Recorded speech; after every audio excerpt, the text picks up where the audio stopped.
So usually the traditional method for painting with tempera is to paint wet. The brush is going to be wet, and we start out with a watered down mixture of our egg tempera paint. Again, this is the paint, and we're adjusting it before we start painting with it. And traditionally it's then wiped off on a rag, which seems counterintuitive, like are we going to waste pigment or what's going on? But no, what that does is it actually gives us really super fine lines that don't bleed, and so we can get detailed brushwork. The tempera painting is built up in translucent or transparent layers. At the same time, it's very different than watercolor or gouache or any other medium for that matter. So we can see my marks are staying transparent. I'm letting the white show through the color. So we sort of start to build up a matrix of brush strokes, and every mark that you make is going to show. So you sort of want to think in layers. Think about how the next layer is going to build up on top of the previous layer. So for those of you who are meticulous, tempera painting might really appeal to you.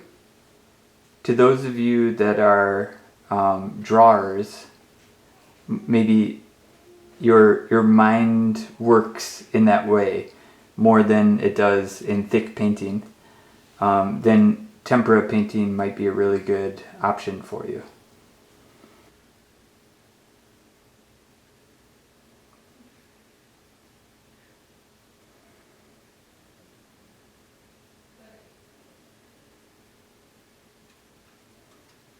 Okay, so we can see how we can have really nice fine linear details.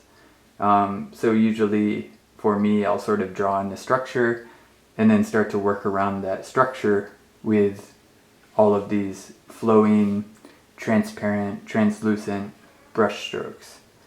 And then I'm going to think about building this up in several layers.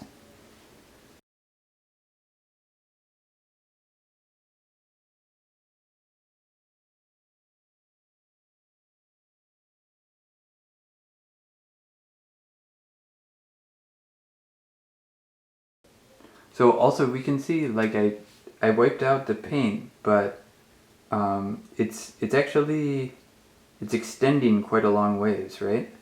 We're getting a lot out of it, even though there's very little paint in the brush. And at the same time it's very fine. So really it's sort of in that way like a graphite drawing.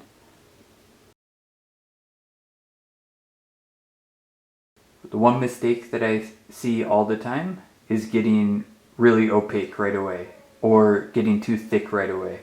And we don't want to do that. That's the whole, the beauty of this medium is slowly building up these ghosty, translucent, sort of ethereal layers. I just wanted to do at least one spot with sort of a washy watercolor brush. It can sort of be applied in this way as like a watercolor wash, as long as you follow the same sort of rule. This might be helpful to see. Here's an egg tempera painting that has been layered up with several layers. It may be hard to see it on camera, but we can see through the top layers into the depth of it. If we look at this initial one versus the finished one, what we're doing basically is starting very transparent and translucent, and then in some areas it's okay to leave it that transparent or translucent, but we're sort of building towards more saturated, more opaque, and more clear in the end. So a couple of other brief notes on the egg tempera painting, use a lot of water on the initial layer. If you're laying down strokes or washes and you sort of see a lot of sheen on the surface, then you have too much of the medium.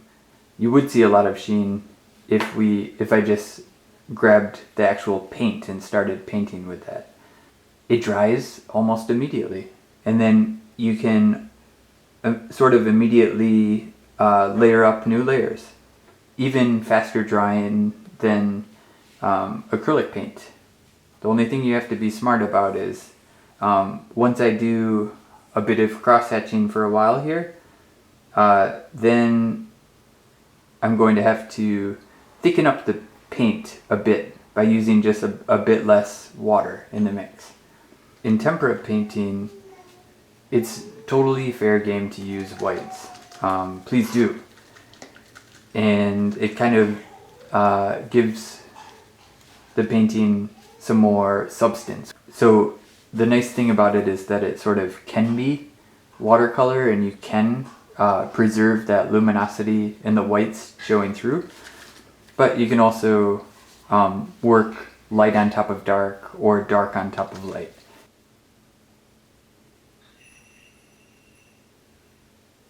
So I hope you can see that on camera. It's kind of not opaque, and that's good. That's the point of tempera. It's very translucent. It's not really hiding everything below. It's just brightening it a bit.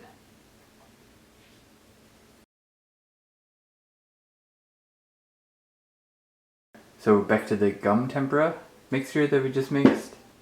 And here we can see it's the same exact approach. And even though there's oil in the mix, you can see how it's acting in a water-soluble way.